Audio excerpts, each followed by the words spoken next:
space I. What? Task.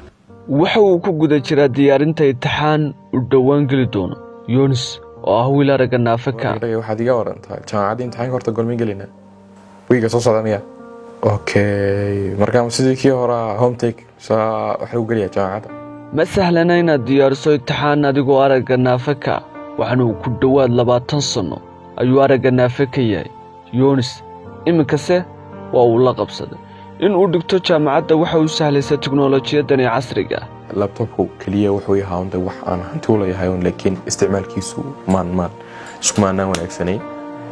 oo maxaa la dhahdaa wax iga saacida baan jirin laakiin markii dambe waxaan helay software lagu isticmaalo oo cod ah kaas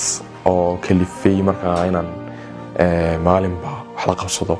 marka hore shiditaankiisa iyo passwordkiisa iyo hawlihiisa markii dambana isticmaalkiisa kale iyo gudihiisa ilaa markii dambe social media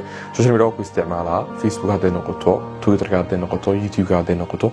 iyo WhatsApp laftigiisa waa ku isticmaalaa oo waxaan inta badan codkan ku jira baa ii suurta gelinaya in aan meeshaan tago ii sheego oo hadda video daawanayo kale markaan post garay ama aan doonayna isdhaafiyo intaan isdhaafinayo xataa ii sheegay video intuu soconayo marka codkaas ayaa iga caawiya dad badan oo ay socialka saaxiibo ku noqdeen ayaa su'aal weydiiyaa way dhacdaa dad igu raahdo niima isticmaali karaysid iyo dad arkaan oo isticmaalaya iyo qaar imikadan baan aaminsan inaan isticmaali karo intuu way jiraan sidoo kale wax kale oo aan social media ahaan xataa aan ku isticmaalaa markay noqoto jaamacadda buugaagta inaan ku akhristo oo software-ka codka ku jira wuxuu suurta gelinayaa in aan isticmaalaya mouse-ka aan ku akhri karo buugga aan la soo dago ama igu jira gudihiisa PDF-ka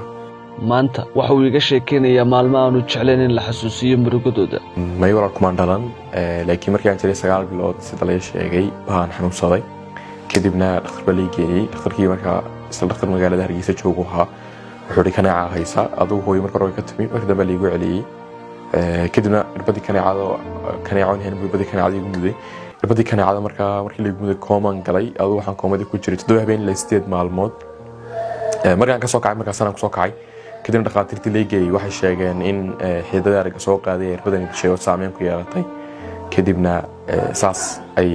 ku timi markaa inaan indhaha beelo wixii inta kadib markaa waxbarashadii waxay iska sii toban la qabsaday nolodan qayb noloshada kamid noqotay 9 bilood ilmeero jira wax caqli iyo midnaba male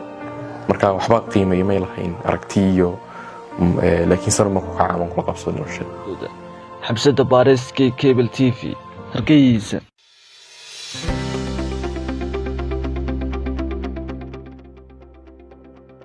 guuleyso kana mid noqo guuleystayaasha barnaamijka masraxa nasiibka Sky Cable TV oo aan ugu talagalnay inaan ku abaalmarino macaamiisheedii hore iyo macaamiisheeda cusubba haddaba si aad ugu guuleysato abaalmarinahan aan kor ku soo xusnay raac shuruudahan haddii aad tahay macaamiil cusub waxa lagaaga baahan yahay inaad iibsato receiverka Sky Cable oo qiimaha lacagtiisu ay tahay $15 haddii aad tahay macaamiil hore oo haysta qalabka Sky Cable TV waxaad ku shuban doontaa 6 bilood oo ah $30 wixii faahfaahin intaas dheeraad ah waxaad kala xidhiidhaa call center-ka 390 Sky Cable TV waa dooqa dadweynaha